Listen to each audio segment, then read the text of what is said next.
She had 4 pairs of shoes. 2 of them were work shoes. That was the kind of life Sarah Calloway had built, not because she lacked imagination, but because she had learned that imagination was a luxury and practicality was the governing principle of survival. She owned a spreadsheet on her phone that tracked every dollar she spent and where it went. She bought Owen's clothes at the end of season sales and kept the receipts until the return window closed. She had been doing this for 10 years, and she was good at it, and she did not complain about it because complaining was for people who had other options, and she had made her peace with not being one of those people. Crossroads. Coffee sat at the intersection of Wacker and Monroe in downtown Chicago. The kind of place that existed in the gaps between more important places. 12 tables, a counter with 6 stools, exposed brick walls, warm, low lighting that someone who didn't know better might call cozy. Sarah called it work. She had been working the day shift here for 3 years. Before that, a diner on the south side. Before that, a hotel breakfast counter in Evanston where the manager kept cutting her hours until there was nothing left to cut. She had learned not to complain there either. It was a Tuesday in November, the second week of the month, when the storms came off Lake Michigan and turned the downtown sidewalks into dark mirrors. By 2 in the afternoon, the streets were nearly empty. By 2:30, the gutters were running fast and brown, and the few people still outside moved with their heads down, not looking at anything except the ground directly in front of their feet. Whit Callis had owned Crossroads Coffee for 20 years. Before that, he had run a bar on the west side, and before that, he had done things he didn't discuss. And the sum of all that experience was a man who understood rooms and people and the difference between what someone said and what they meant.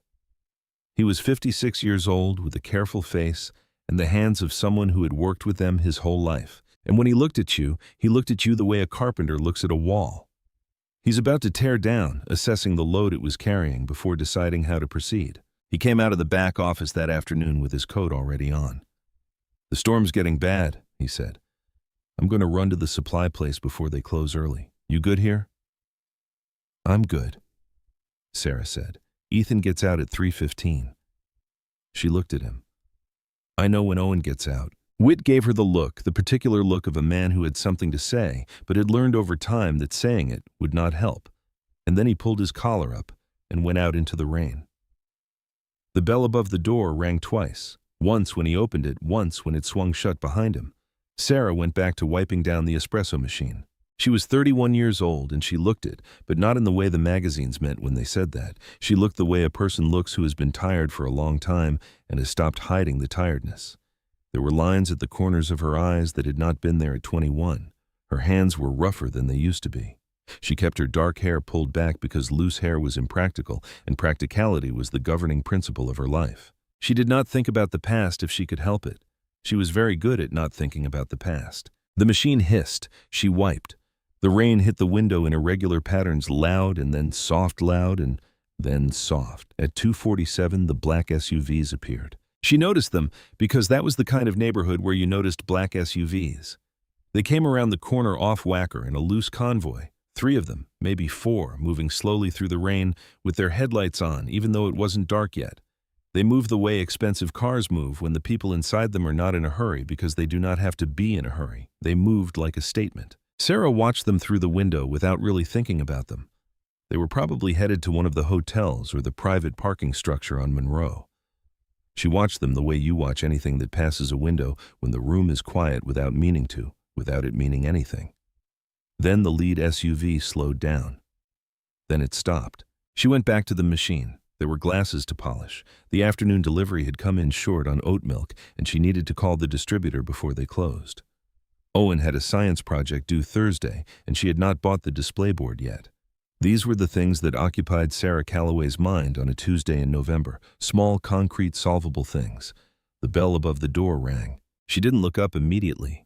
She heard the door open, heard the particular way the outdoor sounds changed when someone came in out of the rain, the brief rush of cold air, the wet sound of the storm. Then the muffled quiet of the cafe reasserting itself. She heard footsteps more than one person. She finished polishing the glass she was working on and set it on the shelf.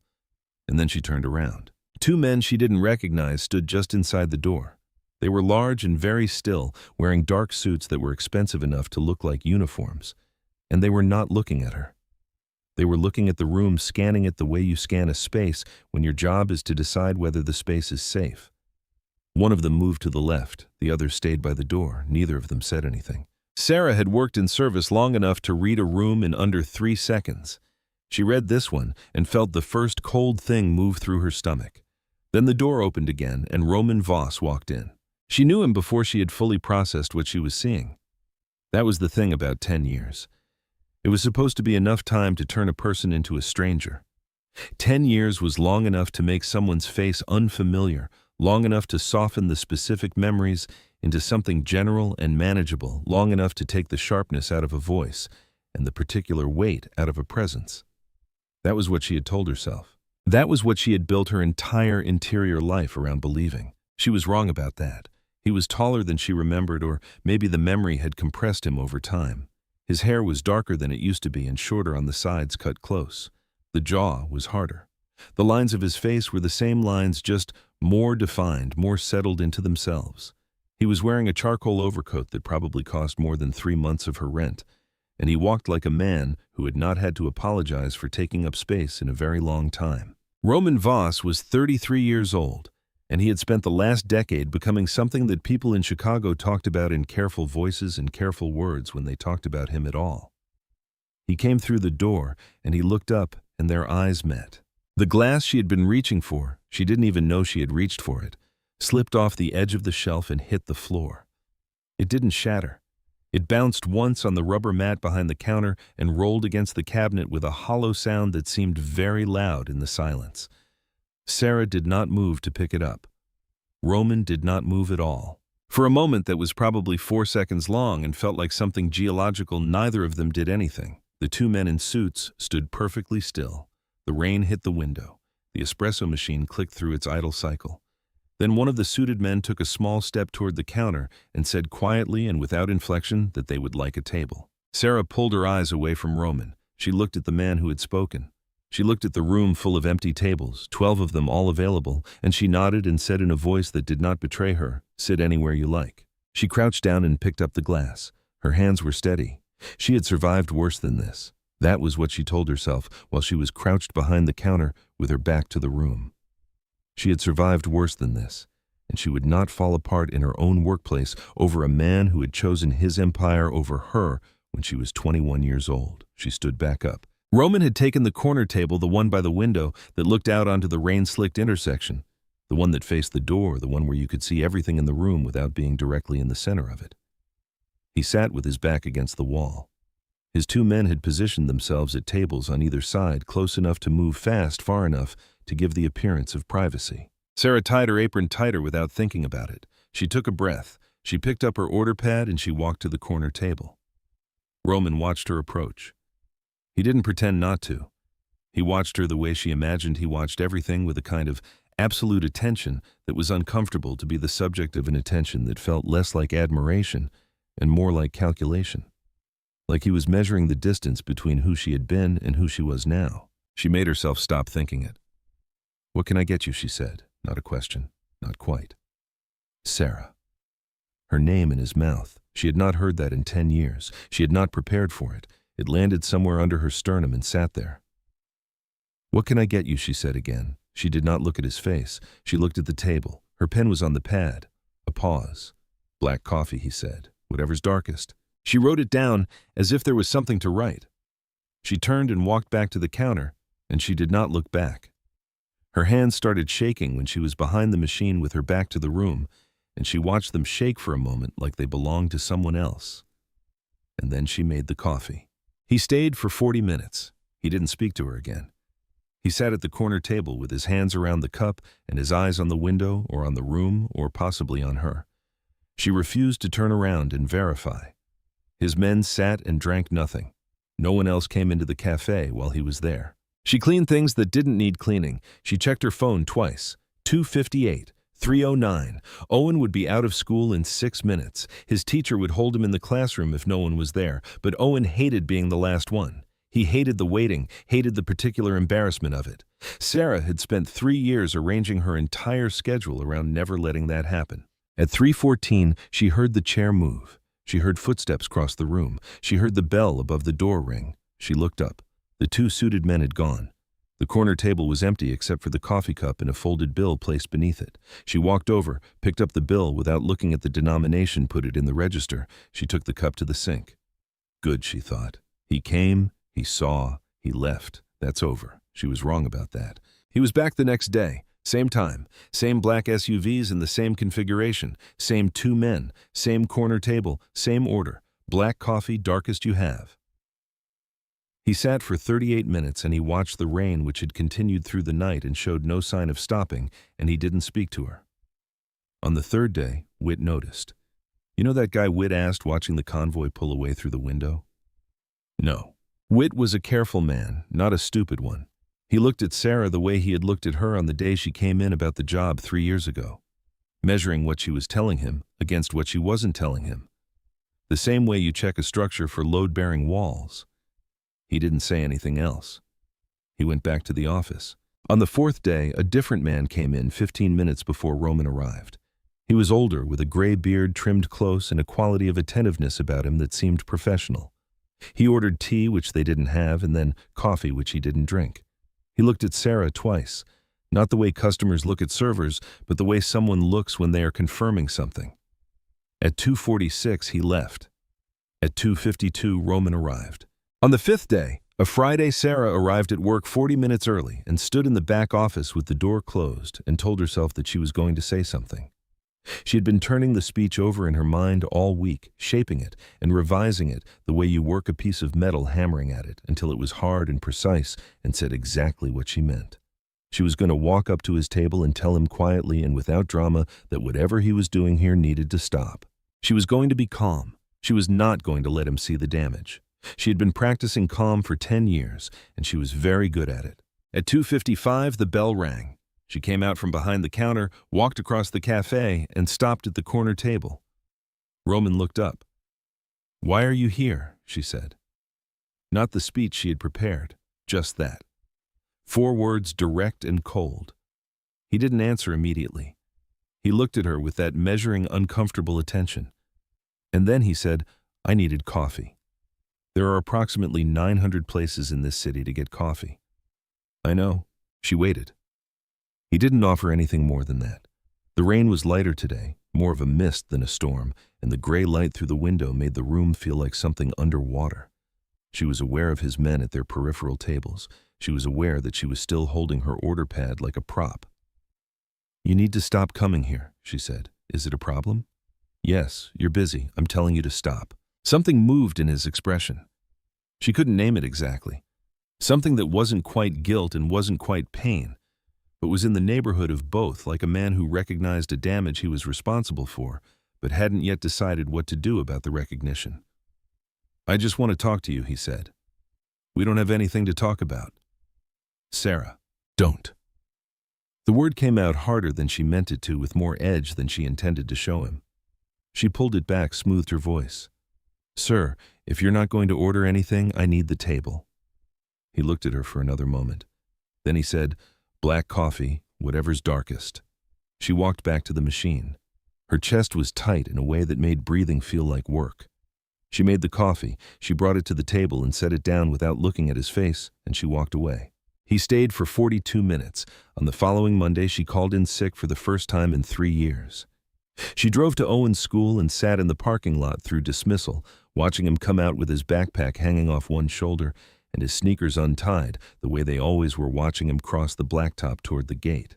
He was 10 years old and small for his age, with a serious face that broke occasionally and without warning into a wide, slightly gap-toothed smile that could rearrange a room. He had her nose and her stubbornness. His eyes were his father's, dark, very dark, with that same quality of total attention. She had never let herself think too much about that.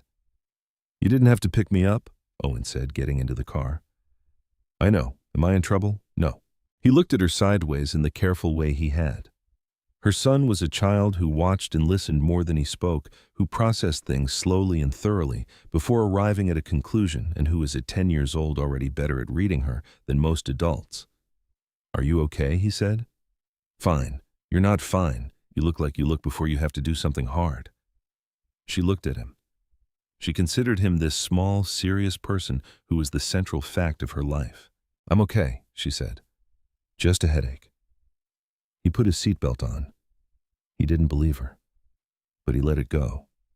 That was one of the things about Owen. He chose his battles carefully. She drove home through the gray November afternoon, and she sat at the kitchen table after he went to bed, and she thought about what she was doing and what she should do and what 10 years of distance had actually purchased her. She thought about the night everything ended. The hotel room and the rain and the things Roman had said and hadn't said, the cold she had felt in the elevator going down, the way she had stood on the sidewalk afterward with no coat and no plan, and the understanding that the future she had been counting on had just been erased. She did not sleep. On Tuesday, she went back to work. He wasn't there. He wasn't there Wednesday either, or Thursday. By Friday, she had almost convinced herself it was over. By Saturday, she had made peace with that, or something that felt like peace, which she understood was not the same thing.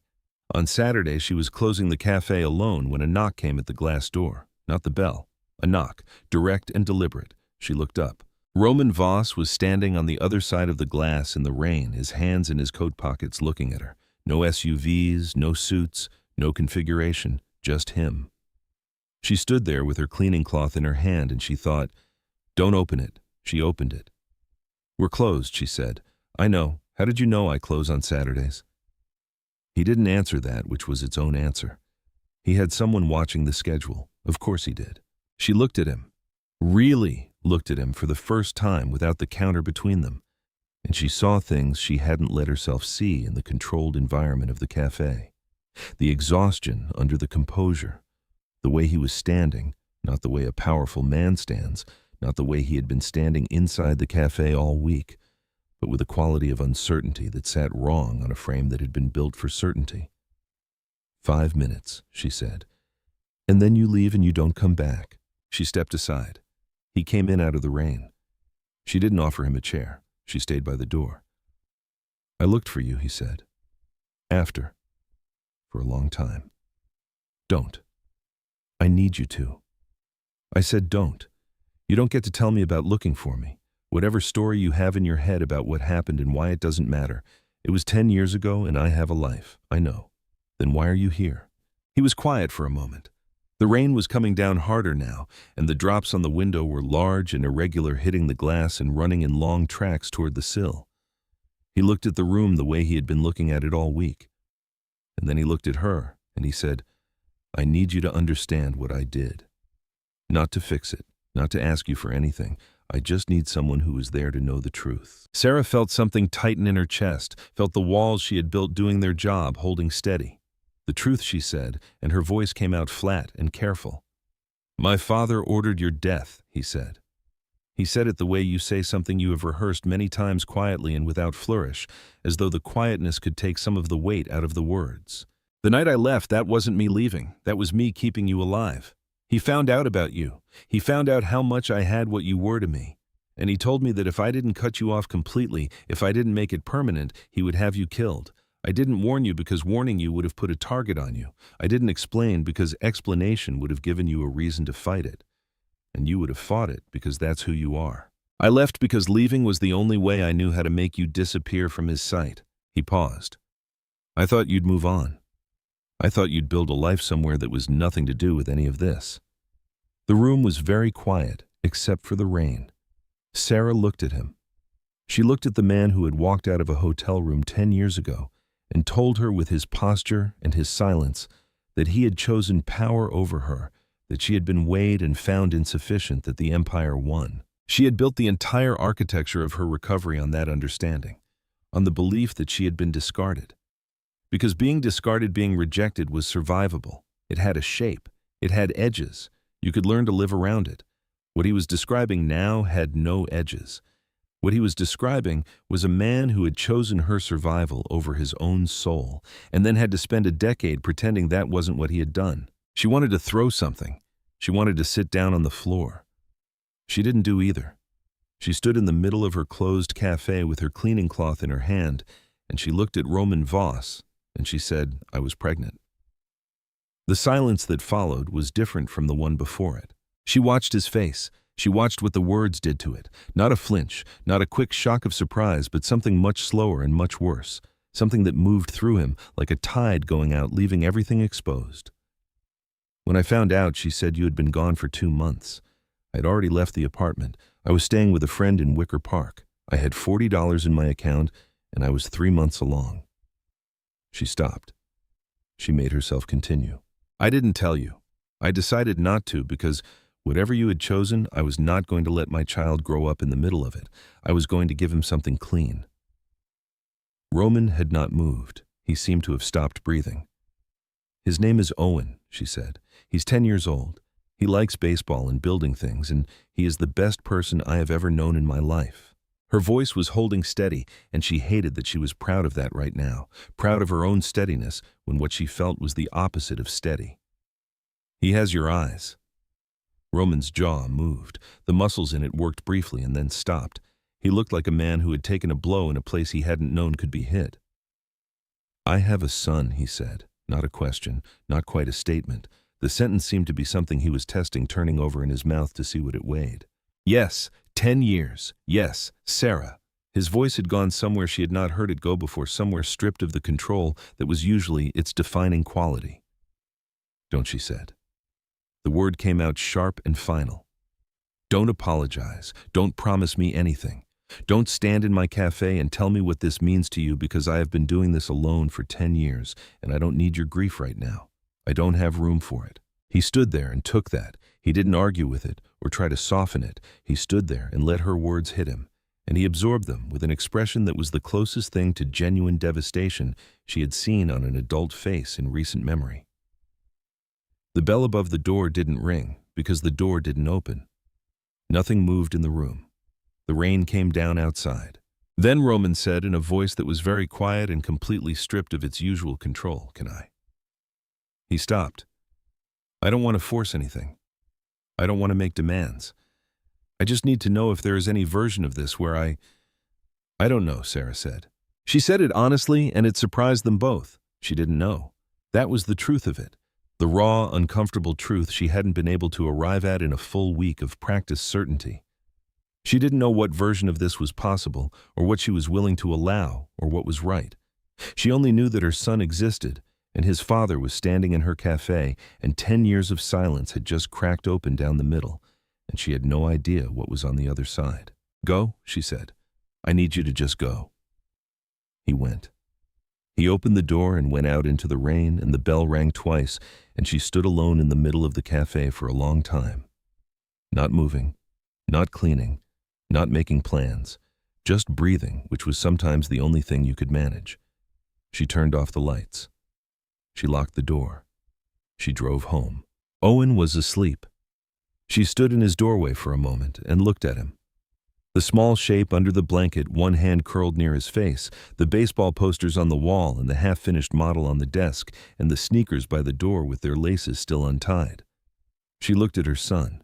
3 miles away in a glass tower overlooking the lake, Roman Voss was sitting alone in a room that was all clean lines and expensive silence, and he was looking at his hands, and he was thinking about a boy with his eyes who had been alive for 10 years and whose name he had just learned tonight. And somewhere between the cafe on Monroe Street and that glass tower, whatever had been frozen between them for a decade had begun to move. Neither of them was ready for where it was going. Sunday morning, Sarah made coffee she didn't drink. She stood at the kitchen counter in the gray early light, listening to the machine work, watching the dark liquid fill the pot. And she thought about nothing in particular. That was a skill she had developed, the ability to blank out the interior to run on surface-level function when the deeper levels were too loud to manage. Make coffee, pour orange juice, set out the cereal box. Move through the motions of a morning until the morning became manageable. Owen came out of his room at 7:40 with his hair standing up on one side and his socks mismatched. There's no milk, he said, looking in the refrigerator. I know. I'll get some today. He closed the refrigerator and looked at her with that sideways, careful look. You didn't sleep. I slept fine. You have the tired lines. The what? He gestured vaguely at his own face, indicating the area around the eyes. You get them when you don't sleep. She looked at him for a moment. Eat your cereal dry, she said. It's fine. He ate his cereal dry without complaint, which was one of the things she loved about him. His capacity to adapt to small inconveniences without drama. He got that from her. The stubbornness he got from somewhere else. She didn't think about that. After he went to his room to work on the science project, Sarah sat at the kitchen table with her phone and stared at it for a long time. She had no messages. She hadn't expected any. She put the phone in her pocket, put on her coat, and went to get the milk. The grocery store was 4 blocks away, and she walked because she always walked when the distance was reasonable because gas cost money. The storm had finally moved east overnight, and the morning was cold and clear.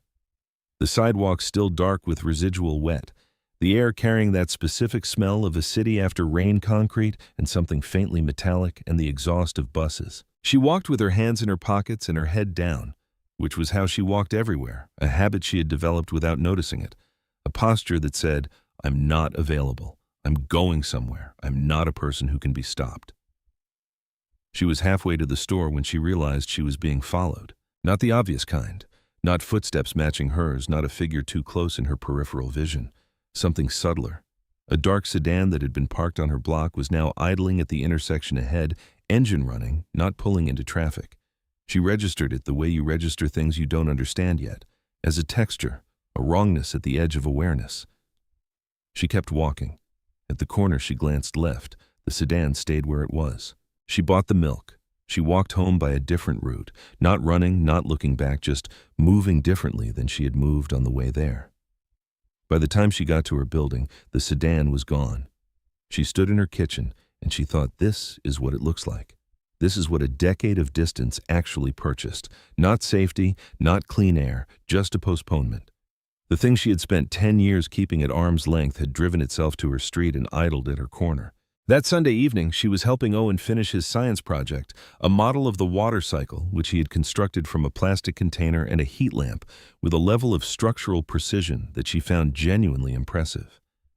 He was adjusting a length of tubing when he said, without looking up, "Is it my dad, the man at the cafe?" Sarah went very still. She sat with the question for a full 4 seconds, long enough that Owen looked up from the model, long enough that he saw her face and understood the 4 seconds were their own kind of answer. "Yeah," she said. One word. She had spent 10 years building walls, and she took them down in one word for her son because he had asked her directly, and he was 10 years old, and he deserved that much. Owen looked at her. He didn't cry. He didn't get up from the table.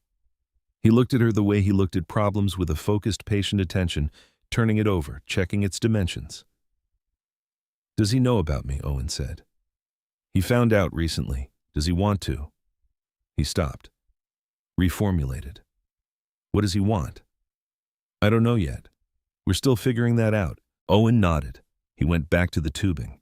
She watched him work for a moment, the steady hands, the careful movements, the 10-year-old boy absorbing information that would have undone an adult and converting it into something he could build around. "Okay," Owen said finally. "Just that."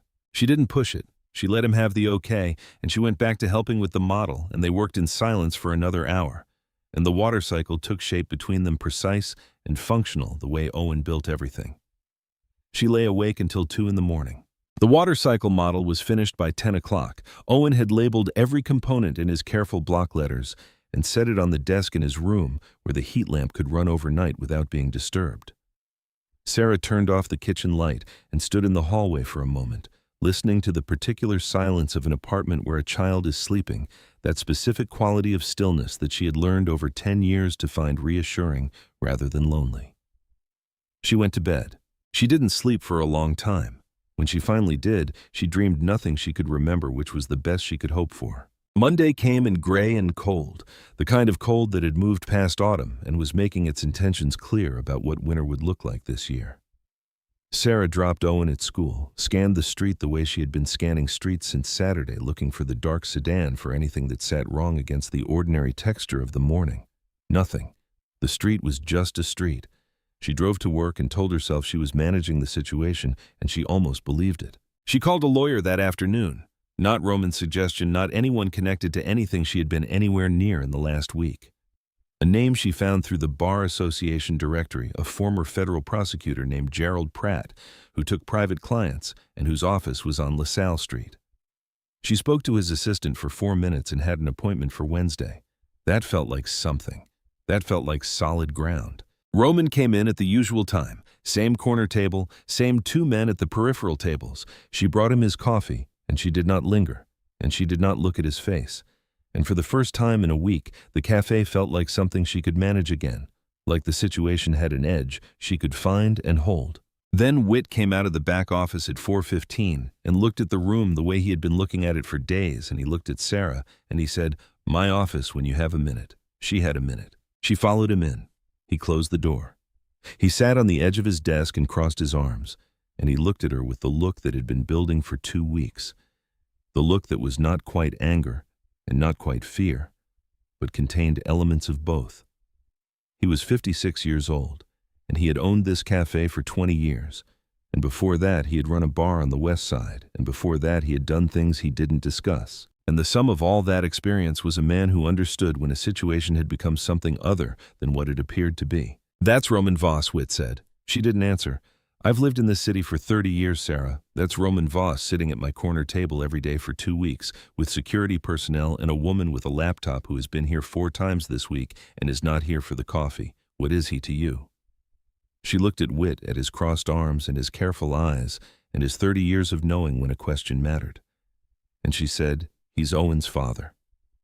The room was very quiet. Whit looked at the ceiling briefly, a gesture she had seen him make before when absorbing something he hadn't expected. Then he looked back at her. "Does he know that?" "He found out last week. Does Owen know?" "Not yet." Whit uncrossed his arms. He sat with his hands flat on his knees and he breathed carefully for a moment. "Okay," he said. "What do you need from me?" She hadn't expected that. She had expected argument, concern, the careful, reasonable voice of a man laying out why this was a bad idea, all of which she had already said to herself. She hadn't expected okay. "What do you need?" "I don't know yet," she said honestly. "Okay," he stood up. "You let me know." She went back out to the floor, and she worked the remaining 2 hours of her shift with the careful, mechanical efficiency she had developed over 3 years, and she did not look at the corner table more than she had to, and she told herself she was managing the situation. Tuesday morning, the sedan was gone. Tuesday afternoon, Ramon came in and sat at the corner table, and she brought him coffee, and neither of them said anything that mattered. Wednesday, she met with Gerald Pratt in his conference room on the 32nd floor of a building on LaSalle Street. He was 60 years old and direct, and he asked her questions and listened without writing anything down, which she recognized as the habit of a man who had learned that notes could become evidence. At the end, he said, "You're not a target. They want Voss. You're a potential pressure point. The question is whether you're willing to be." "I'm not," she said. "Then, don't speak to them. If they approach you again, you have my number." He did not offer a bill. She did not ask about one. She understood riding the elevator down that Roman had called ahead.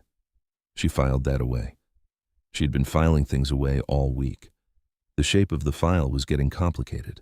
Wednesday evening, she was helping Owen work on his science fair presentation, the written portion that would accompany the model, when he set down his pencil and looked at her with the look that meant he had been thinking about something for a while and had decided to say it. "There was a man outside school today," he said.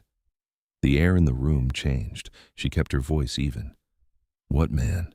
"Outside the front gate during dismissal. He was across the street, not on school property. He was just standing there." He looked at me. She set down the pencil she had been holding. She looked at her son's face, the careful, composed expression of a 10-year-old who had decided to report a fact without adding panic to it because he understood instinctively that panic was not useful. "What did he look like?" she said.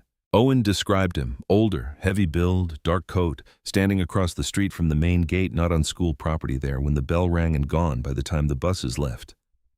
Owen had noticed because Owen noticed things. Because he was 10 years old and already had better instincts about wrongness than most adults, which was something Sarah had always been quietly proud of and was now for the first time terrified by. "Did he talk to you?" "No." "Did he come closer?" "No." He just looked. "Okay," she said. She said it the way she said everything that scared her, quietly and completely, with no crack in the surface for the fear to show through. "You were right to notice. You did the right thing telling me." After Owen went to bed, she called Roman. He answered on the first ring. She described what Owen had described, and she heard something happen in the silence at his end. Not anger exactly, but the compression of it, the sound of a man pulling something back very hard before it could escape. He asked 3 questions, specific and technical, and she answered all of them. Then she said, "Tell me this isn't connected to you." A pause. "Tell me," she said again, and her voice had gone to that place it went when she was past anger and into something colder. "I don't know yet. That's not the answer I need. I know." His voice was tight, controlled. "Sarah, I need you to listen to me. I'm going to have someone on the school, not visible. Not in a way Owen would notice, but someone will be there tomorrow and the day after until I understand what this is. You're going to put security on my son." "Yes," without asking me. "I'm asking you now." She stood at the kitchen window looking at the alley below the dumpsters and the chain link and the orange light of the street lamp. She thought about the sedan.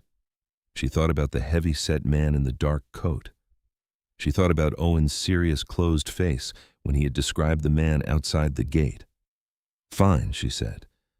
"But I want to know who they are. Names, descriptions. I want to be able to recognize them. I'll send you the information tonight. And I want daily updates. Whatever you find out. Yes. And if I tell you to pull them, you pull them." A pause. "If you tell me to pull them, I'll tell you why you shouldn't, and then I'll pull them." It wasn't what she had asked for, but it was honest. And right now, honest was more useful than compliant. "Okay," she said. By Friday, she had 4 names and physical descriptions, and a confirmation that each of them had already been positioned near Owen's school and on the route between home and the cafe. She read the file carefully, and it was a real file, a document with photographs and shift rotations and position notes, and she felt simultaneously safer and more comprehensively frightened than she had at any point in the previous 2 weeks, because the existence of the file meant the threat was real enough to warrant one. That afternoon, Roman arrived at the cafe with Lena Farr, the analyst. Sarah had seen twice before, a woman of about 40 with the composed, watchful face of someone who was never entirely off duty. Lena sat at a separate table and opened a laptop and appeared to do nothing except exist in the room. "Who is she?" Sarah said quietly when she brought Roman his coffee. "Analyst. She's been tracking the surveillance patterns. I asked her to brief me here. You're working in my cafe. Is that a problem?" Sarah looked at Lena, who had not looked up from her laptop. "What did she find?" Roman looked at her with something that was almost surprise, not that she had asked, but at the directness of it, the absence of flinching. "The man outside Owen's school," he said, keeping his voice low, "is connected to a man named Conrad Hale, former financial operations director for my father's organization. He managed the money for 15 years. When I took over, I dismantled the financial structure entirely and surrendered certain assets to federal authorities as part of an arrangement. Conrad Hale lost approximately $40 million in projected future earnings and the better part of his professional identity." He paused. "He's not a soldier. He's an administrator with resources and a grievance. He's been patient. He waited until he understood what I cared about." Sarah set Roman's coffee down. She straightened up. She looked at the room, at Lena Farr at the laptop and the 2 suited men at their peripheral tables and Roman in the corner, and she felt something move in her that she did not want to name. "What are you going to do?" she said. "Handle it. That means what specifically?" "It means the people watching your son are going to stop watching your son." "How?" He looked at her steadily. "You don't want the details." "Don't tell me what I want." She kept her voice level. "There are things about how I operate that I should not know." She had heard him say something like that before. She understood the logic. What she did not have patience for was being managed. "I understand there are things that are better for me not to know. I'm not asking for those. I'm asking whether my son is safe and how long that's going to take." He held her gaze. "He's safe now. How long depends on how quickly I can locate Hale and give him a reason to stop." "You have until the end of the week," she said. "If that man is still near Owen's school by Monday morning, I go to the police, not to protect you or avoid complications, because that is what you do when someone is watching your child." "Understood." She walked back to the counter. That evening, she sat at the kitchen table after Owen went to bed, and she opened her laptop and she pulled up every publicly available record she could find on Conrad Hale. Business filings, property records, a LinkedIn profile that had not been updated in 4 years, a mention in a Chicago Tribune article from 7 years ago about financial restructuring in the hospitality sector, which she understood was the polite language the Tribune used for things it couldn't say directly. She found the flash drive Roman had given her in the restaurant and she plugged it in. It took her a moment to recognize what she was looking at. 14 months of organized intelligence, names, locations, financial structures, transaction records, federal surveillance summaries obtained through channels she understood better than she wanted to.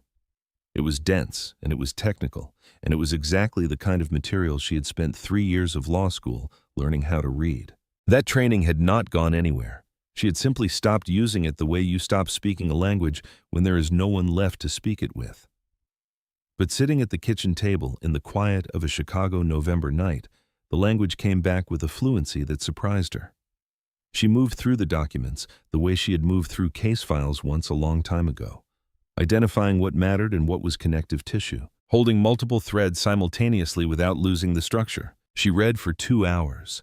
At 9:15, she stopped at a flagged entry she almost passed over, a storage facility on the west side near Cicero. It appeared in 3 separate documents across an 18-month period, each time noted as a consistent location in the movement patterns of Hale's network. Not a headquarters, not a meeting place, a transfer point, something people move through rather than toward. She went back through the 3 documents carefully. The pattern was not obvious if you were reading the files sequentially, the way they were organized. It was only visible if you were reading across them simultaneously, looking for repetition rather than narrative. She picked up her phone and called Roman. He answered immediately. It was past 9, and he answered immediately, and she understood that meant he had been waiting for her to call, and she understood what that meant about how seriously he was taking the situation, and she did not let herself feel anything particular about it. The storage facility near Cicero, she said, the one on the west side. It's in 3 separate sections of the file flagged as a consistent location across 18 months. Has anyone looked at it as a primary transfer point rather than a peripheral address? A brief silence. Lena flagged it 2 weeks ago. We've had eyes on it. Movement has been intermittent. There was movement yesterday morning, she said. I saw the notation in the surveillance log. 2 vehicles in, 1 out. The one that left wasn't followed. Another silence longer this time. How did you know where to look for that? He said. I went to law school, she said. I didn't forget how to read. She could hear him processing this, the small recalibration of a man who had been carrying one version of who she was and had just been handed a more accurate one. I need you to keep that information and not act on it till I tell you the facility is no longer relevant to what I'm doing, he said. Can you do that? Depends on what you're doing and when. 3 days, 4 at the outside. She thought about it. Okay, 4 days. After that, I make my own decisions about what I do with what I know. That's fair, he said. And then after a pause that had a different quality than the ones before it, you should have been a lawyer. She almost said something. Instead, she said, "Good night, Roman," and she closed the laptop and she sat in the quiet kitchen and she thought about the version of herself that had been 21 years old and certain that the future was a thing you could plan your way into. That person felt very far away tonight. But her hands, the hands on the table in front of her, were steadier than they had been in 2 weeks. Thursday passed without incident. Friday, the heavy-set man in the dark coat was not outside Owen's school. Sarah received a text from one of Roman's security personnel with a single line confirming the morning route was clear. She read it 3 times and then deleted it and went to work. Friday afternoon, Roman came in alone. He sent his men to wait outside, which was unusual, and he sat at the corner table, and when Sarah brought his coffee, he said quietly, "Conrad Hale has agreed to a preliminary conversation. My people made contact last night. He knows the position he's in. Is it over? Not yet. But it's moving." She looked at him across the table.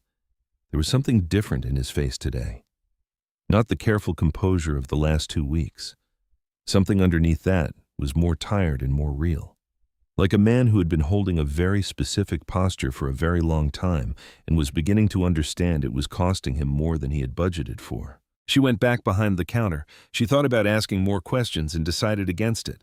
She thought about the storage facility near Cicero and the 4-day window she had agreed to. She thought about Owen's face when he had told her about the man outside the gate, the careful, composed expression of a 10-year-old who had decided to report a fact without adding panic to it. She thought, this cannot be the life my son grows up adjacent to. Saturday night she was at home when her phone rang with a number she didn't recognize. Portland area code. She stared at it for 1 full second before she answered. "Mom." Owen's voice. Steady and careful. I landed. She breathed out. She hadn't even known he was on a plane. She hadn't known Roman had moved him, and she hadn't been told, and the fury that moved through her at that realization was clean and immediate and absolute. Is Aunt Ruth there? She's here, Mom. A pause. A very particular pause. There was a man on the plane, in the row behind me. He talked to me when we landed. The room went cold. What did he say? He said he was a friend of yours. He said to tell you the flight arrived safely. He said you'd know what that meant. Owen's voice was still controlled, still careful, and underneath the control, she could hear the 10-year-old working very hard to hold the thing together. Mom, am I? Listen to me. She was on her feet. She did not remember standing up. You are safe. Aunt Ruth is right there with you. You stay with her, and you do not leave her side. Do you hear me? Not for anything. Yeah, I'm going to call you back in 10 minutes. Don't go anywhere. She hung up. She called Roman. He answered before the first ring had finished. He put someone on a plane with Owen, she said. A man sat behind him for the entire flight and spoke to him when they landed, to deliver a message to me, through my 10-year-old son. Roman had gone absolutely still in the way that she had learned meant the opposite of calm, the stillness of a man pulling something back very hard before it could escape. Where is Owen now? Portland, with Ruth. Roman, listen to me. He put a man on a commercial flight with my child to show me what he can reach. Portland isn't safe. Ruth's house isn't safe. There is no address I can send my son to that Conrad Hale cannot find in 72 hours. I know. Then you end this tonight. She said it without raising her voice. The not raising of it was its own kind of force. You said the facility near Cicero. You said movement was intermittent, and you said he was consolidating. If that's true, then tonight is the night he moves, which means tonight is the night you move first. Sarah, don't. She cut it off clean. I am not calling you to be managed. I'm calling you because my son just told me a stranger sat behind him for 5 hours and delivered a message through him, like he was a courier. My son is 10 years old, and he held that together on the phone with me, and he is sitting in a house in Portland right now, trying to understand what is happening, and I need you to end this tonight so that I can get him on a plane home. A silence that had weight to it, a silence she could feel on the other side of the line like a physical thing. 2 hours, Roman said. 1, she said. A longer pause. 1 hour, he said. She called Ruth. She spoke calmly. She said, keep Owen inside, doors locked. Do not answer the door for anyone. Ruth did not personally know. She would call back within 90 minutes with further instructions. Ruth asked one question. Sarah answered it. She hung up. She looked around this apartment, the kitchen table where Owen had done his homework 4 nights this week, the couch where he fell asleep watching baseball games, and she covered him with the blanket from the closet because he always said he wasn't tired and was always asleep by the 2nd inning. The model on his desk visible through the open doorway of his room, every piece placed with that particular careful precision. She picked up her keys. She picked up her coat. She called Roman back. I'm coming. No, non-negotiable. Sarah, this is not. My son is in Portland with a man who can apparently put surveillance on a commercial flight. You are going to the place where the person responsible for that is operating tonight. I'm not sitting in this apartment watching a clock. She said it without heat. The heat had burned off somewhere in the last 20 minutes, and what was left was something with no temperature at all. Just clarity, cold and structural, the kind that made every next step obvious. You stay behind the perimeter, Roman said. You do exactly what I tell you the moment I tell you. If I say, get down, you get down. If I say, move, you move. If I say, go back to the vehicle, you go back without discussion. Agreed, I mean it. I know you do. I'll be outside in 4 minutes. She hung up. She went to the door. She put on her coat. She thought about Owen's voice on the phone, the careful steadiness of it, the 10-year-old holding the thing together, because he had learned from watching her that holding the thing together was what you did. She stepped outside into the Chicago night and the cold hit her face, and she walked toward the street and she did not look back. They moved within the hour. 4 vehicles, dark and unmarked, pulling out of a parking structure in the West Loop in a sequence that had the quality of something rehearsed many times. Sarah was in the second vehicle between Lena Farr, who turned out not to be just an analyst, and Garrett Boone, a man who said nothing during the entire drive and whose hands rested in his lap with the absolute stillness of someone who had learned to conserve everything until it was needed. Roman was in the lead vehicle. She could track its taillights through the windshield, the only fixed point in the movement, and the dark. Chicago at midnight in November was a specific kind of cold. The ice from earlier in the week had come back a hard shell over everything, and the streets in the industrial corridor near Cicero were empty and orange-lit and absolutely still. The kind of stillness that is not peace, but the absence of people. Lena said nothing to her during the drive. She did not offer reassurance or explanation. She watched the street through the window with the focused attention of someone running calculations, and Sarah found that more steadying than anything she could have said. They came in from 3 directions. Sarah understood this from the radio traffic that moved between the vehicles in short-coded bursts that she did not have the key for but could read the rhythm of. Her vehicle stopped at the end of a block with its engine running and its lights off. Lena put a hand on Sarah's arm. Not forceful, just present. "We wait here," Lena said. Sarah looked at the building at the end of the block, a low, flat-roofed storage facility behind a chain-link fence. Lights on inside, 2 vehicles visible in the lot. She breathed. She thought about Owen in a house in Portland, sitting with Ruth, holding it together the way he always held things together. She thought about him on the plane with a stranger in the row behind him, and her whole body went tight with a rage so clean it was almost like clarity. Then from inside the facility a light went out, then another. The radio crackled. Lena was out of the door before Sarah had processed that they were moving. Sarah was out behind her without making a decision to be. She was simply outside, the cold air hitting her like a wall, her breath visible, the facility's lit exterior ahead, figures moving at the fence line.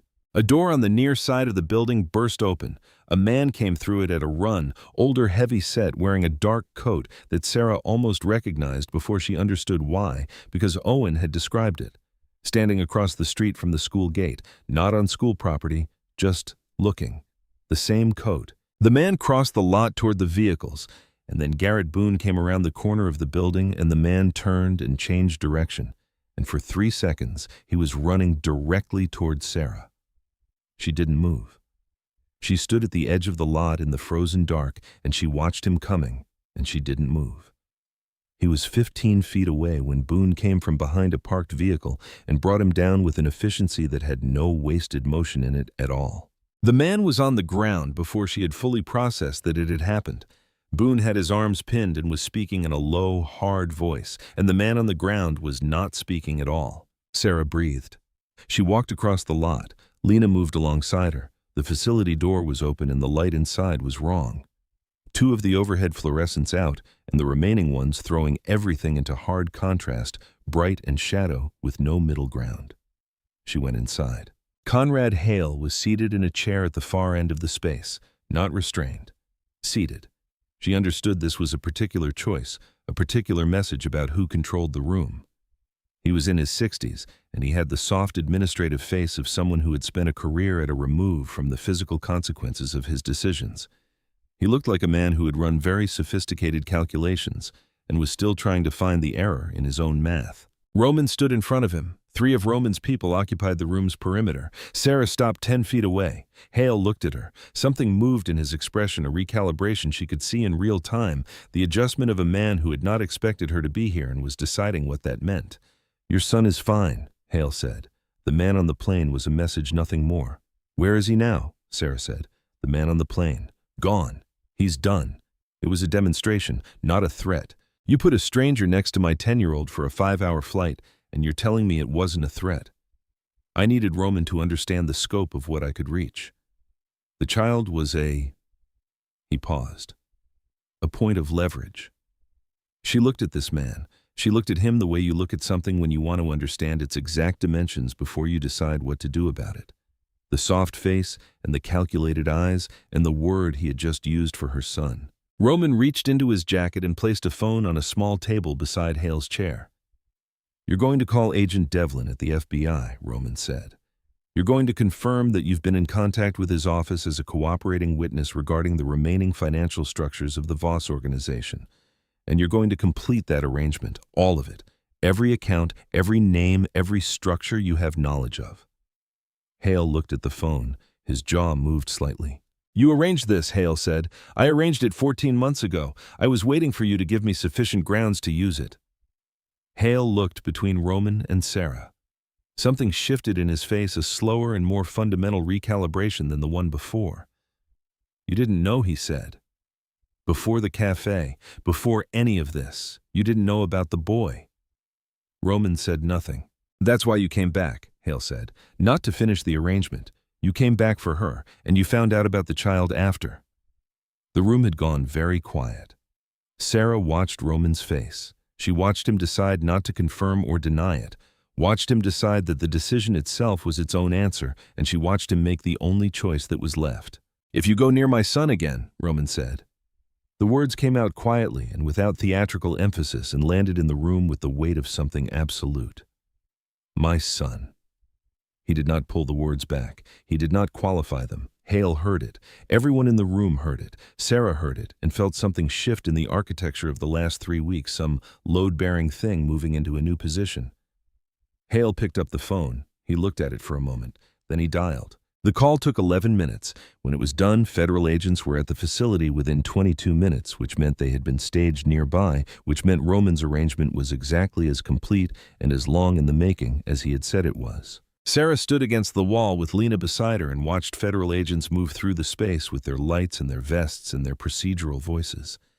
She thought, this is what the end of something looks like. Not clean, not quiet, just done. Roman came to stand beside her while the agents worked. They stood shoulder to shoulder looking at the room. He didn't touch her. She didn't move away. "Is it over?" she said. "Hale is done. The people he hired will scatter. There are 2 others I need to locate and contain." He paused. "It's not entirely over. But Owen can come home." She pulled out her phone. She called Portland. Ruth answered, and she heard in the background Owen's voice asking something, and she said, "Let me talk to him." Owen came on the line. "Hey," she said. "Hey." His voice was steady, but she could hear underneath it the long, careful day of holding something very heavy, the exhaustion of a 10-year-old who had been braver than he should have had to be. "You can come home," she said. "I'll get you on a morning flight. It's done." A pause. Then, "Is everyone okay?" She looked at the room, at the agents and the monitors, and Roman standing 2 feet away, staring at the floor with his hands in his coat pockets. "Yeah," she said. "Everyone's okay." "Okay," Owen said. And then very quietly, "Is he there?" She looked at Roman.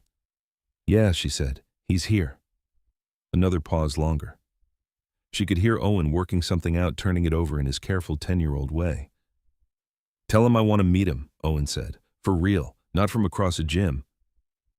She closed her eyes for 1 second, just one. "I'll tell him," she said. She hung up. She stood in the freezing industrial space with the federal agents moving around her and the adrenaline draining out of her system and leaving something raw and exposed in its place. She turned to Roman. "He wants to meet you," she said. His words. Roman looked at her. The expression on his face was not the controlled, compressed expression she had been reading for 3 weeks. It was something below, something that had no armor on it at all. He did not say anything.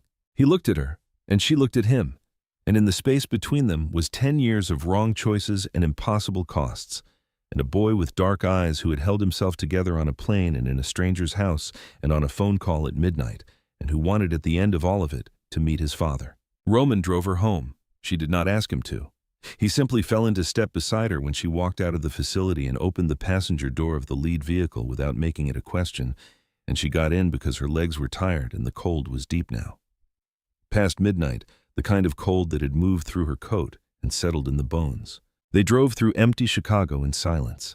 The ice on the streets caught the streetlights and threw them back in fragments, and the city at this hour had a stripped quality. All the daytime performance gone, just the structure of it, concrete and steel, and the dark water of the lake somewhere to the east.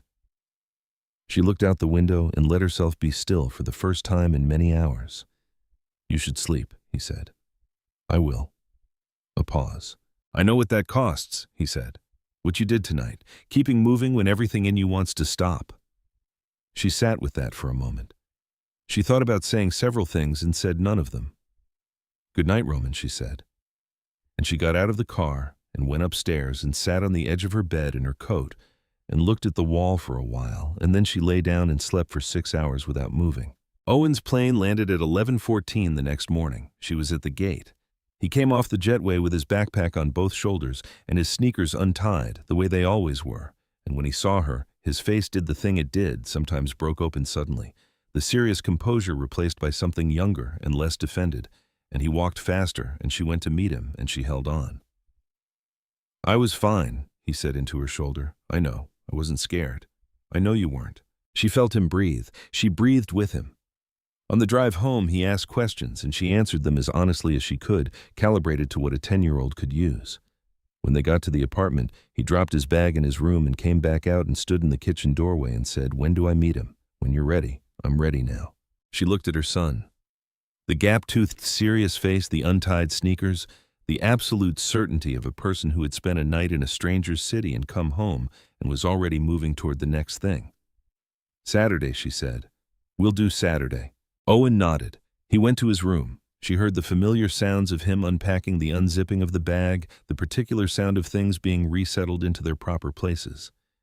She stood in the kitchen and put her hands flat on the counter and pressed down hard and breathed until the pressure behind her eyes receded. She called Roman at noon. "Saturday," she said. "Neutral ground, somewhere public, somewhere Owen chooses." A silence that had a texture to it. "Whatever he wants," Roman said. "He'll probably say a diner, then a diner. Don't bring your security." A longer silence. "I need it to look like two people having breakfast. He needs it to look normal." "Can you do that?" "Yes. One of your people can sit outside in a car. I'll allow that." "Okay. And Roman." She stopped. She organized what she needed to say. "Let him lead it. Whatever pace he sets, however much or little he wants to talk, you follow his lead. He's 10 years old. He doesn't owe you anything. I know he doesn't. I need to hear you say that you understand that." "He doesn't owe me anything," Roman said. Flat and undefended. "The debt runs the other way." She hung up. She stood in the kitchen with the winter light coming through the window, and she thought about Saturday, and about what it meant that she was arranging it instead of refusing it, and about all the distances she had maintained for 10 years that were now simply gone, not destroyed dramatically, not surrendered, just worn away by the accumulation of too many nights and too many choices, until what remained was the truth. That the wall between her life and his was not protecting Owen anymore. It may not have been protecting him for a while. She went to the cafe that afternoon. Whit was there. He looked at her when she came in the full, careful inventory, and he said, "You okay?" "Getting there. Owen's home this morning." He handed her an apron. She tied it and went behind the counter and started the afternoon shift, and the rhythm of it settled over her like something familiar and clean, the machines and the orders and the small, manageable transactions of a place where people came in from the cold and needed something warm. Roman did not come in that day or Friday. She registered his absence the way you register when a sound you have grown accustomed to stops. Saturday. Owen chose a diner on North Clark Street that he had been to twice before. A corner place with red vinyl booths and a laminated menu, and a counter with spinning stools he had always been drawn to. He wore his good sneakers, which Sarah noticed without commenting on. In the car, he was quiet looking out the window, and she let him be quiet. They arrived first. They took a booth. Owen sat across from her and picked up the menu and looked at it with an attention that was about something other than breakfast. "You don't have to talk about anything you don't want to," she said. "I know, if you want to leave at any point." "Mom." He looked at her over the menu. "I'm fine." "Stop." She stopped. Roman came in at 9:03. She saw him before Owen did. He came through the door in a plain jacket and dark jeans, no coat. Nothing that would read as expensive from a distance, looking for the first time in weeks, like a man trying to be ordinary. He found their booth and walked over and stopped at the edge of the table. Owen looked up. Neither of them said anything for a moment. She watched her son look at his father, watched the careful, methodical assessment that Owen performed on everything unfamiliar. She watched Roman look at Owen. She had seen many things on Roman Voss's face in the past 3 weeks. She had not seen this. This was something that had no management in it at all. "Hi," Owen said. "Hi," Roman said. A pause. "You can sit down," Owen said with complete seriousness. Roman sat. He sat across from Owen beside Sarah, close enough that she was aware of him, the way she had been aware of him for weeks now, that low-frequency awareness she had stopped pretending wasn't there. They ordered. Owen got pancakes, which he always got. Roman ordered eggs he didn't touch. Sarah drank coffee and listened to her son conduct what was in practical terms a job interview. The questions were not what she expected. Owen did not ask why. He did not lead with the wound the way an adult might. He asked what Roman did exactly like his actual job because someone at school had said something and Owen wanted to understand it correctly. He asked whether Roman was going to keep coming to the cafe or whether that would be strange now.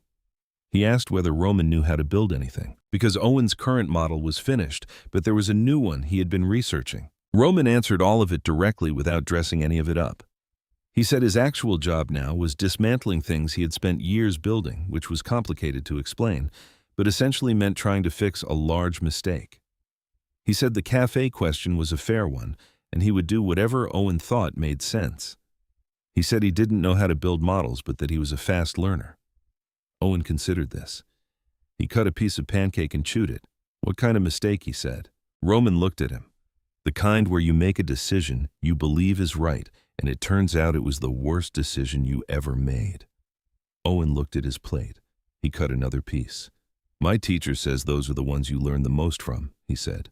Your teacher's probably right. She usually is. Sarah looked at her son, this 10-year-old, sitting across from a man who had built a criminal empire and was now taking it apart piece by piece, discussing the taxonomy of bad decisions with the same equanimity he brought to water cycle models and baseball statistics. She felt something move through her that was vast and had no clean name.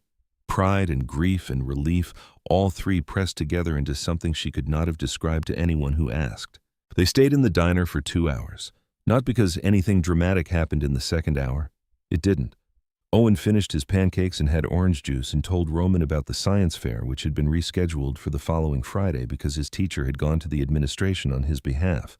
He explained the water cycle model in some detail. Roman asked 3 questions that were genuinely good questions, specific and technical, and Owen registered this. She could see him register it, the slight recalibration that happened when someone surprised him with actual competence. When they left on the sidewalk outside the diner with the November cold moving between them, Owen stood for a moment and looked at Roman with the same assessing patience he had used all morning.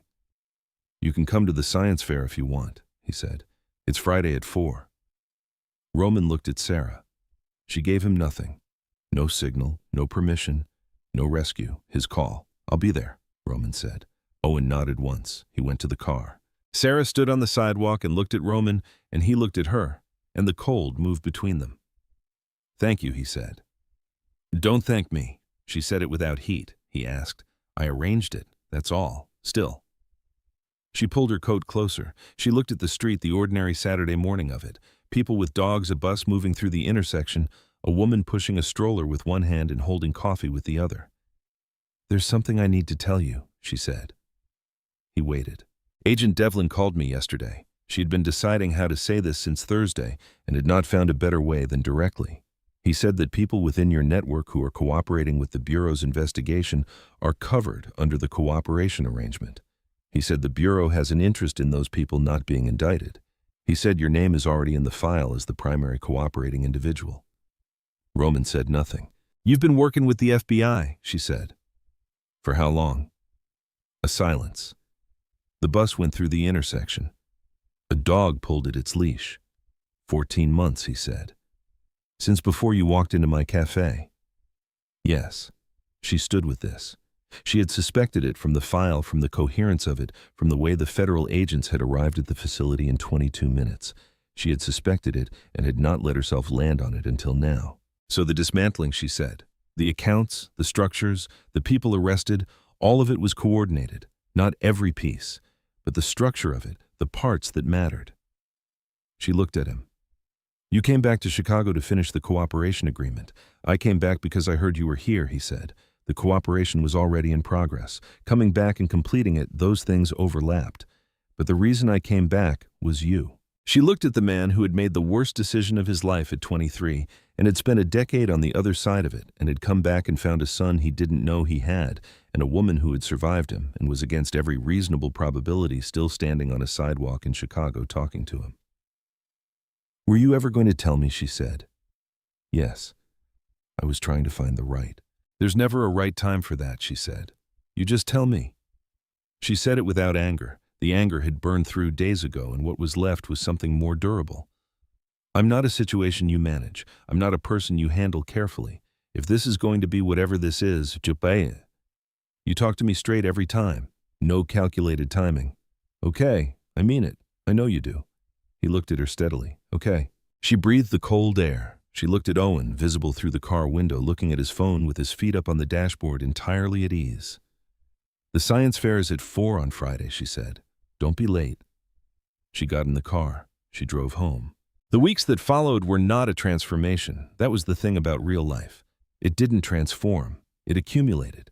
It built up in layers day over day, the way sediment builds slowly and without drama, until one morning you looked at the shape of things and realized the landscape had changed without your ever having seen it change. Roman came to the science fair. He arrived at 3:58 and stood in the back of the gymnasium, and this time Owen saw him and waved him over, and he crossed the room to his son's table and looked at the water cycle model and asked questions.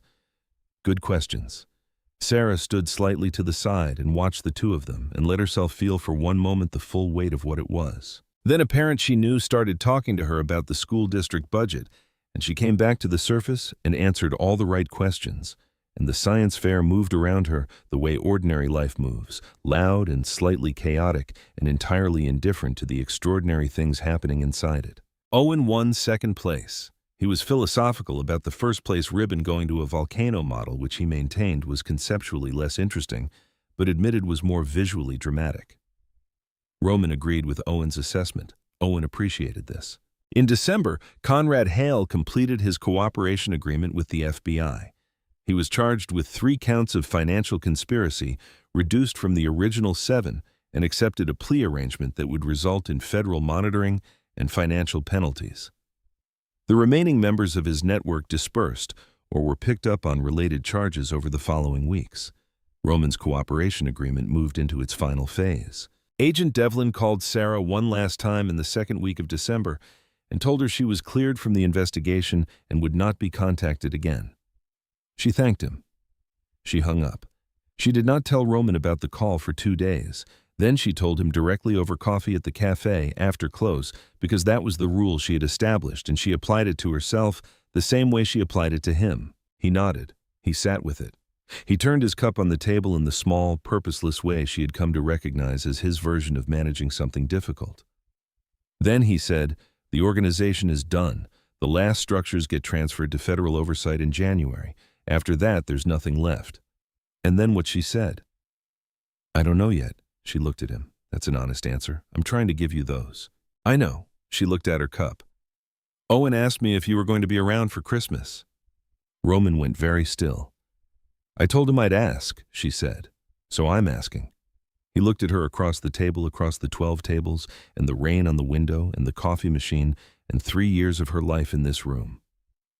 "Yes," he said. "Don't say yes because I asked. I want to," he said. "No hesitation. I want to very much." She nodded. She picked up her cup. "Owen wants to try making something called a Dutch baby pancake.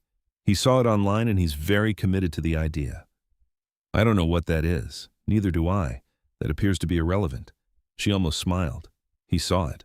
She could tell because something in his face shifted slightly, a careful and cautious recognition, like a man who had been in a cold climate for a long time and had just felt the air change. "Christmas morning," she said. 8 o'clock. Don't bring anything except yourself." He left shortly after. She heard the bell above the door ring twice the way it always did. Once for the opening, once for the close. Christmas morning was cold and clear, the first real sun they had seen in 2 weeks. The apartment smelled like coffee and the pine of a tree that Owen had selected with enormous deliberation and decorated with a focus that bordered on architectural. He was up at 6:30, too old to have the entirely young version of Christmas morning excitement, but not old enough not to have it at all, a dignified version. The excitement of someone who had decided they were being reasonable, but whose eyes gave them away. Roman arrived at 7:58. She heard the knock and went to the door, and there he was in the ordinary light of a Thursday morning. Nothing in his hands, just himself the way she had asked. "Come in," she said. He came in. Owen came out of the kitchen where he had been staging the ingredients for the Dutch baby, which neither of them had successfully made before, and said, "Did you look up the recipe?" "I did," Roman said. "Did you find the part about the oven needing to be really hot?" 450 degrees. That's the important part. Mom kept skipping that part. "I read the recipe once," Sarah said. "You skimmed it." They made the Dutch baby. It took 40 minutes and 1 failed first attempt and a significant amount of flour on the counter, and 1 moment where the smoke alarm went off briefly because the butter had gotten too hot. Owen narrated all of it with technical precision. Roman followed instructions without complaint. Sarah drank her coffee and watched the two of them stand at the stove together, and she let herself have it, not carefully, not in small doses, not behind the wall she had spent 10 years building, just fully the way you let yourself have something when you finally stop being afraid it will be taken away. The second Dutch baby came out correctly. They ate it at the kitchen table with syrup and powdered sugar and the winter sun coming through the window. Owen talked about the new model he had been researching, a tall ship historically accurate, the kind with rigging. Roman listened and asked the right questions. At one point their heads were both bent over Owen's phone looking at a photograph of the model, and she looked at the shape of them. The dark heads together, and something in her chest that had been tight for a very long time loosened one more degree. After breakfast, when Owen went to his room to begin the tall ship's initial research, Sarah and Roman sat at the kitchen table with their coffee and the comfortable wreckage of the Dutch baby morning around them, and the winter sun moving across the floor. "How is it?" she asked, meaning everything, meaning the agreement and what came after and the space where an empire used to be. "Quiet," he said. "It's very quiet. Is that hard?" He thought about this honestly. "Sometimes. I spent a long time being the kind of person who needed noise to know he was alive." He turned his cup in that small, familiar way. "I'm learning how to be something else." "What are you learning to be?" He looked at her. He looked at the kitchen. The ordinary, damaged, beautiful kitchen with the flour still on the counter and the smoke alarm slightly ajar from where Owen had fanned it, and the tall ship research visible on the table where Owen had left his phone. "I don't have a word for it yet," he said. "That's okay," she said. "You've got time." They sat there in this winter light, and the apartment was quiet except for the distant sounds of Owen in his room, the opening of a drawer, the particular sound of things being sorted and counted. Outside the windows, Chicago was making its ordinary noises, buses and wind, and the city's vast, indifferent machinery, and none of it required anything from them right now. There was no ring yet, no ceremony, no formal declaration of what they were or were becoming. Those things would come in their own time, or they wouldn't, and either way, they would be chosen rather than performed, arrived at through the accumulation of ordinary mornings rather than announced. She had decided she didn't need the architecture of a promise right now. She needed what was already in the room. What was in the room was this. Her son in the next room counting model parts.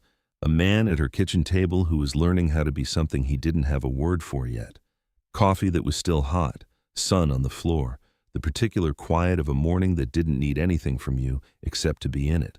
In January, Roman's cooperation agreement with the FBI concluded. The last financial structures of the Voss organization were transferred to federal receivership. He moved out of the glass tower and into an apartment 12 blocks from Sarah's building, which had been Owen's idea, suggested with such straightforward practicality that neither of them had been able to argue against it. Sarah went back to law. Not corporate, not the kind she had been studying for at 21, with ambitions shaped by a world that had since become entirely theoretical. A small nonprofit on the South Side that provided legal representation to families in housing disputes, immigration proceedings, custody cases. She started as a volunteer while she completed her reinstatement requirements and was hired full-time in March. The pay did not change the math significantly. She did not care. She was in a conference room in mid-March reviewing a deposition when her phone buzzed with a text from Owen. "Dad says he needs help with the rigging on the tall ship. I told him to wait for you." She sat with the word for a moment, just a moment. Then she texted back, "Tell him to wait. I'll be home by 6. She put the phone down and went back to the deposition. Spring came to Chicago the way it always did, reluctantly and in stages, temperatures dropping back into winter for days at a time before advancing again. The lake stayed cold through April, but by May the mornings were soft and the trees on Sarah's block had come out in pale green, and the whole city had that tentative quality it always had in spring, the quality of something that had survived the cold and was slightly surprised by its own survival. On a Saturday in May, Owen had a baseball game. Third base the same as always. He was better at fielding than hitting and had stopped pretending otherwise, which Sarah privately credited to Roman, who had spent 4 months attending games from the bleachers and telling Owen the truth when Owen asked for it. The truth being, you're exceptional on defense and you need to work on your stance. Owen respected this. He was working on his stance. Sarah sat in the bleachers with a cup of coffee. Roman sat beside her. He had come directly from somewhere she could tell by the jacket, and he sat down, and she handed him half her coffee without thinking about it. And he took it without thinking about it, and they sat in the May morning and watched their son play third base. She thought about what she had said to him in the cafe that first Saturday evening when she had let him in after close. "We don't have anything to talk about." She had meant it when she said it.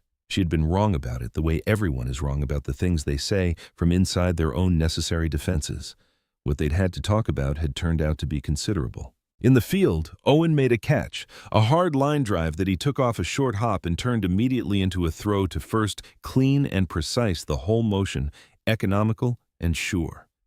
The small crowd in the bleachers made the bleacher sound.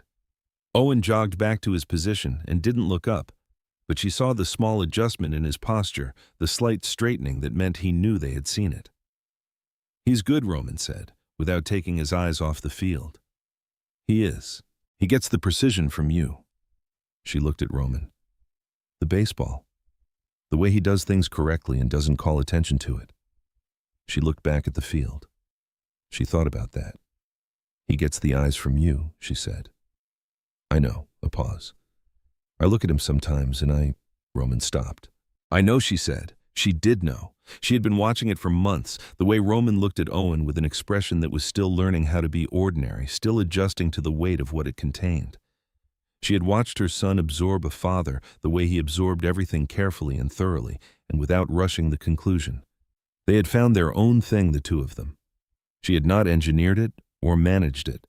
She had gotten out of the way, which was the hardest thing she had done in a year of hard things, and she had watched it build itself according to its own logic. The model ships, the baseball, the Dutch baby, pancakes that had become a Saturday tradition. The specific, serious conversations that happened between two people who shared a way of processing the world, who turned problems over methodically and arrived at answers with the same quiet certainty. The game ended. Owen's team won by 2 runs. He came off the field and dropped his glove in the equipment bag and found them in the bleachers and climbed up to where they were sitting with dirt on his knees and his hair damp from the cap.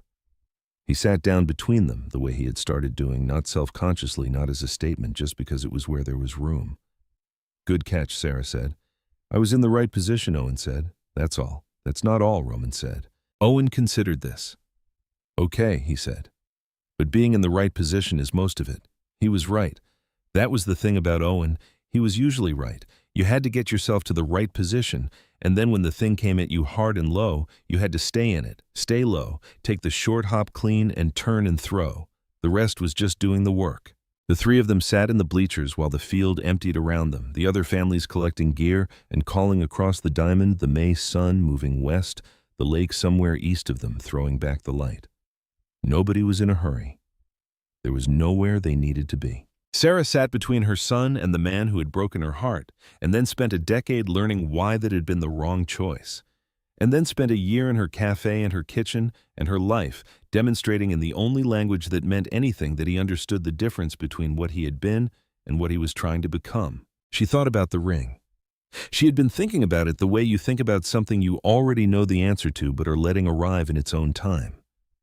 He had told her in February that he had found it, that he was waiting for the right moment, that he was trying this time not to miscalculate the timing. She had told him she would let him know when the time was right.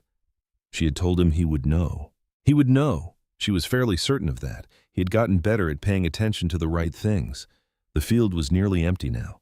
Owen picked up his glove and turned it over in his hands, examining the leather with the methodical attention he gave to anything he was going to have to maintain. "There's a game next Saturday," he said. "I'll be there," Sarah said. "Me too," Roman said. Owen nodded. He put the glove in the equipment bag.